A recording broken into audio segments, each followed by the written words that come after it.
ব্যক্তিগতভাবে খটকা তখনই লেগেছিল যখন টিটিএডিসির যে সিস্টেম, যে এক্সামের যে ১৫০তে পরীক্ষা এবং ৫০-এ ভাইবা।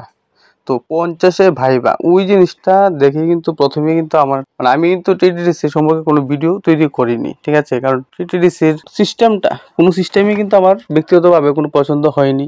এটা না কোনো অনলাইন সিস্টেম হয়েছে যে ফর্ম ফিল আপটা অনলাইন, তারা কল লেটার জারি করেছে, কল লেটারও ওপেনলি জারি করে দিয়েছে। মানে আমার কল লেটার আপনি দেখতে পারবেন, আমার ব্যক্তিগত পার্সোনালি ইনফরমেশনও আপনি দেখতে পারবেন, সব কিছুই ওপেনলি হচ্ছে। তারপর আবার অনেক কল লেটারের মধ্যে আমরা দেখেছি যে বিভিন্ন ধরনের ত্রুটি রয়েছে, বিভিন্ন রকমের ত্রুটি রয়েছে। তো এত তাড়াহুড়া কিসের প্রশ্ন থাকছে তাদের উপর, যে এত তাড়াহুড়া কিসের? আপনারা ধীরে সুস্থিরে আপনারা কল লেটারগুলি তৈরি করতেন। এটাও বাদ দিলাম। তারপর এখন কি, এখন এক্সাম চলছে, রানিং এক্সামের মধ্যে আনসার শিট পাবলিশ হয়ে গেল। কথা হলো বেকারদের নিয়ে এত ছিনিমিনি খেলা কেন হচ্ছে? এর আগেও আমরা দেখেছি টিপিএসসিরও একটা কাণ্ড ঘটলো, এখন টিটিএডিসিরও একটা কাণ্ড ঘটলো। আজ বুবাগরার সুপ্রিমো মাননীয় প্রদ্যুৎ কিশোর মানিক্য, ওনার যদি এই যে তিনি টুইট করেছে বা যে একটা পোস্ট করেছিল, ওই পোস্টটা যদি উনি না করতেন তাহলে কি হতো? তাহলে আজ আমরা অনেকেই কিন্তু এই ব্যাপারটা থেকে অজানা থাকতাম এবং এক্সামগুলি কিন্তু একটার পর একটা কিন্তু কন্টিনিউ থাকতো। কথা হলো মাত্র ১১০টি পোস্টের জন্যই যদি এরকম হয়ে থাকে, তাহলে যদি পোস্টগুলো আরও বেশি হতো তাহলে স্ক্যামটা আরও কত পরিমাণে হতে পারতো। ১১০টা পোস্ট, জাস্ট ১১০টা পোস্ট, এটার জন্যই এরকম। আজ যদি এই বিষয়টা যদি ধরা না পড়তো তাহলে কিন্তু কি হতো, ইন ফিউচারও কিন্তু যারা যারা চাকরিটা পেতো তাদেরও কিন্তু ইন ফিউচার অনেক প্রবলেম হয়ে যেত। আজ অনেকেই কিন্তু আমরা দেখেছি যেরকম ১০,৩৩০, তারা দীর্ঘ ৩ বছর, ৪ বছর, ৫ বছর চাকরি করার পর কিন্তু তাদের চাকরিটা চলে যায়। তো চাকরিটা যদি এরকম একটা টাইমে যদি চলে যায়, যখন আপনি এস্টাবলিশ হয়েছেন, আপনার ফ্যামিলি হয়েছে, ঠিক আছে, ওই সময় যদি আপনার চাকরিটা চলে যায় তাহলে আপনি কি করবেন? আপনি একজন শিক্ষিত মানুষ হয়ে কি আপনি মাটির কাজ তো অবশ্যই করতে পারবেন না, বা অন্যান্য কাজগুলি কিন্তু আপনার দ্বারা সম্ভব হয়ে উঠবে না।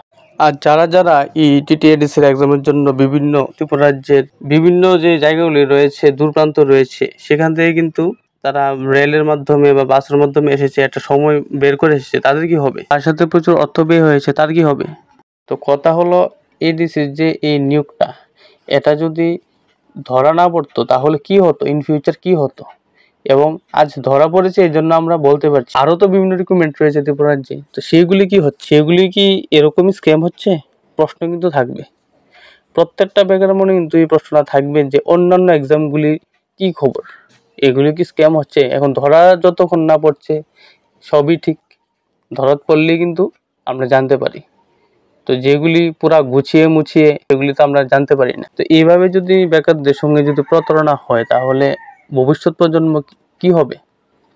ভবিষ্যতে তো কেউই পড়াশোনাই করবে না, বলবে চাকরি তো হবে না, চাকরি হলে স্ক্যাম হবে। তারপর চাকরি যদি আজ পেয়েও যাই তাহলে ভবিষ্যতে চাকরিটা চলে যাবে। তো চাকরির বিষয়টির জন্য একটা ভয়ঙ্কর বিষয় হয়ে দাঁড়াবে, ঠিক আছে? আমরা দেখেছি অন্যান্য রাজ্য কিন্তু সেম ঘটনা ঘটেছে।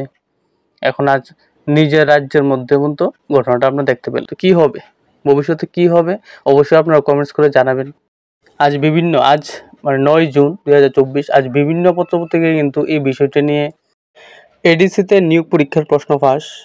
কিছুদিন পূর্বে টিটিএডিসি প্রশাসন ১১০টি পদে লোক নিয়োগের জন্য বিজ্ঞপ্তি জারি করে পরীক্ষার মাধ্যমে ১১০টি শূন্যপদ পূরণ করা হবে।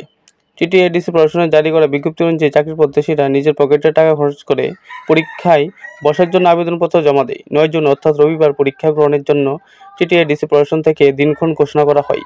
রাজ্যের ৭১টি স্থানে পরীক্ষা হওয়ার কথা ছিল। পরীক্ষায় বসার জন্য চাকরি প্রত্যাশীরা চূড়ান্ত প্রস্তুতি নেই, কিন্তু পরীক্ষার আগেই ঘটে গেল বিপত্তি, ফাঁস হয়ে গেল আনসার কি, যার কারণে আপাতত পিছিয়ে দেওয়া হলো পরীক্ষা।